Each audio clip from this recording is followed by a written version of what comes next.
بسم اللہ الرحمن الرحیم۔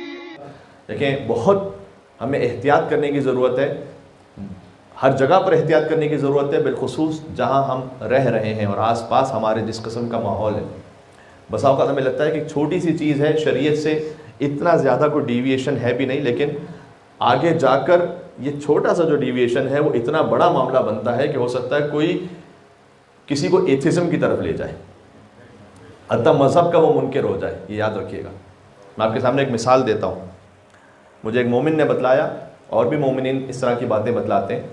کہ گریڈ 2 میں ان کی بچی، ان کو ایک سٹوری بک دی گئی، ہو سکتا ہے آپ کے بچوں کے اسکول میں بھی یہ ہوا ہو، ان کو ایک سٹوری بک دی گئی۔ اچھا، اب جو ویجیٹیرین ہیں میں ان کا کوئی مخالف نہیں ہوں، لیکن میں خالی بتلانا چاہ رہا ہوں کہ جب آپ ایک رخ پہ جاتے ہیں اور ایک زاویہ نگاہ دیتے ہیں تو بچہ کہاں تک سوچتا ہے اور مذہب سے پھر کیسا متنفر ہو کے نکل سکتا ہے، اس کے چانسز ہیں۔ کہتے ہیں ہمارے بچے کو اسٹوری بک دی گئی، اسٹوری بک میں ہے کہ 2 ڈائناسورس کی فیملی ہے اور ایک میٹ لورز ہیں، ایک ویجیٹیرین ہے۔ جو ویجیٹیرین تھا وہ کہیں سے گم ہوتے ہوئے میٹ لورز کے پاس پہنچ گیا، اور وہ دیکھتا تھا تعجب سے کہ جو میٹ لورز ہیں یہ تو روزانہ گوشت کھاتے ہیں، تو یہ کیا معاملہ ہے۔ کسی بھی چیز کا افراد و تفرید اچھا نہیں ہوتا۔ میں بار بار درمیان میں کچھ احادیث بھی پڑھتا جاؤں گا۔ مولا علیہ السلام نے بھی فرمایا ہے کہ اپنے شکم کو جانوروں کا قبرستان قرار نہ دو، یعنی ہر چیز حد میں ہونی چاہیے۔ جو اللہ تعالیٰ نے حلال کیا ہے اس میں اس نے بہت سارے گوشت بھی حلال کیے ہیں، بہت سارے ویجیٹیرینز جو ہیں، جو ویجیٹیبلز ہیں وہ بھی حلال کیے ہیں۔ تو بہرحال لیکن انہوں نے دیکھا کہ وہ میٹ لور ہیں، تو وہ اس نے کہا کہ یہ جب تم میٹ کھاتے ہو تو جانور کو مارتے ہو تو اس کو تکلیف کتنی ہوتی ہے، تو کیا یہ کام صحیح ہے کرنا؟ اور آہستہ آہستہ یہ 2-3 صفحوں پر یہ گفتگو ہے، تو وہاں جو بچے تھے انہوں نے کہا کہ ہاں یہ بات تو سے ہم غلط کام کر رہے ہیں، ہم یہ غلط کام کر رہے ہیں کہ ہم گوشت کھا رہے ہیں۔ وہ مومن یہ کہتے ہیں کہ یہ سٹوری بک ملی ہماری بیٹی کو، اور 2-4 مہینے بعد اس نے بھی ہم سے یہی باتیں کہنا شروع کی کہ آج آپ نے جو گوشت بنایا ہوا ہے، جو چکن بنی ہوئی ہے، تو چکن کو تو بہت تکلیف ہوئی ہوگی جب اس کو مارا گیا ہوگا، تو یہ ہمارے دین میں صحیح ہے یا نہیں ہے۔ کہتے ہیں اسی دوران میری ایک کرسچن پریسٹ تو نہیں تھے وہ، لیکن چرچ میں کام کرنے والے، میں بھی ان کو جانتا ہوں جن صاحب کی وہ بات کر رہے ہیں،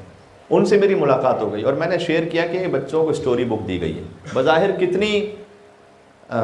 سادہ سی سٹوری ہے، اس میں کوئی دین کے خلاف کوئی بات نہیں ہے، کوئی بظاہر کوئی ایسی شریعت کے خلاف کوئی بڑی بات نہیں ہے۔ تو کہتے ہیں انہوں نے مجھے بتایا اس سٹوری بک کو دیکھ کے، کہتے ہیں یہ جو آپ کو سٹوری دی گئی ہے نا، ہمارے ہاں تو پوری کرسچن کمیونٹیز اسی ایک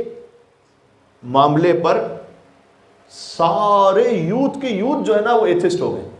کیونکہ جب پہلی مرتبہ ان کے دماغ میں یہ ڈالا جائے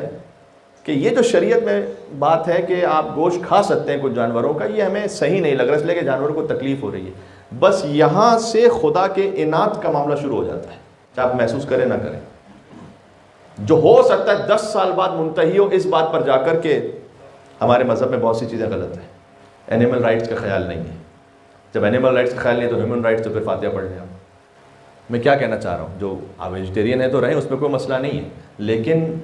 جو مذہب کی اینیموسٹی ہے نا، اگر وہ آہستہ آہستہ آپ کے بچے کے دل میں فیڈ کر دی گئی ایک چھوٹے سے مسئلے کے نام پر، تو اس میں وہ تسلیم نہیں رہے گی جو بی بی زینب سلام اللہ علیہ کی زندگی کا پیغام ہے، کہ اگر اللہ سبحانہ و تعالیٰ کی جانب سے کوئی حکم آیا ہے تو اس میں پوری انسانیت کے لیے یقیناً کوئی بھلائی اور بہتری ہے۔ وہ جو آج کہہ رہے ہیں چھوٹے سے بچے کو سکھلاتے ہوئے کہ بیٹا جانور کو تکلیف ہو رہی ہے، یہ خود ملینز آف ڈالرز کے بم عراق میں اور افغانستان میں اور لیبنن میں اور یمن میں مار دیں گے تو کسی کو پتہ بھی نہیں چلے گا، وہاں انسان خوشی ہو جائے گی تو کوئی تکلیف نہیں ہوگی انہیں۔ اگر شریعت کے نام پر کوئی حلال کو جانور کھا رہا ہے اس پہ انہیں تکلیف ہے، یہ ہے دو رخی، جو کہ بچہ تو اس قابل نہیں ہوتا کہ ساری باتوں کو سمجھ سکے۔ میں نے ایک دفعہ ایک تصویر دیکھی تھی، اس میں کلنٹن، بش اور اوباما، کہ ان تینوں نے مل کر آئی تھنک، مجھے ذہن میں سے فگر نہیں آ رہا، آئی تھنک 11 ملین ہے یا 21 ملین لوگوں کو مارا ہے، لیکن نو بڈی کال دیم ٹیررسٹ، انہیں تو کوئی بھی ٹیررسٹ نہیں بولتا۔ تو اتنا چھوٹا بچہ ہوتا ہے وہ اینالائز نہیں کر سکتا۔ تو آپ جہاں کہیں دیکھیں کہ اگر آپ کہ ہاں شریعت میں ایک چیز حلال ہے اور اسے حرام بنا کر پیش کیا جا رہا ہے، فوراً وہاں الرٹ ہو جائیں کہ یہ خالی چھوٹا حلال حرام کا معاملہ نہیں رہے گا، یہ بڑھتے بڑھتے پہلے مذہب بیزاری، پھر مذہب دشمنی، اور پھر آخر میں الحاد یعنی ایتھیزم پہ ختم ہوگا۔ اس لیے آپ کو بڑا الرٹ رہنے کی ضرورت ہے۔ اور کچھ باتوں کا جہاں میں ذکر نہیں کر سکتا، ان میں سے بہت سارے وہ معاملات ہیں کہ جو اس وقت پروموٹ کیے جاتے ہیں اسکول میں ٹیچرز کے ذریعے سے۔ ایک صاحب جو تھے، وہ چونکہ اتنا تو خیر کہا جا سکتا ہے کہ جب آپ جو تھے سال گزشتہ وہ اپنے آپ کو بدل کر آ جائیں نئے سال، بس اس سے زیادہ میں نہیں کہہ سکتا، سمجھا سکتا ہوں بول کے، لیکن بہت سے اور وجوہات ہیں، اس وجہ سے مجھے کچھ میں احتیاط سے بات کر رہا ہوں۔ اور اس میں ٹیچر ہوں آپ کے، اور ٹیچر آ کے یہ کہیں کہ بیٹا لاسٹ ایئر آپ مجھے اس نام سے پکار رہے تھے،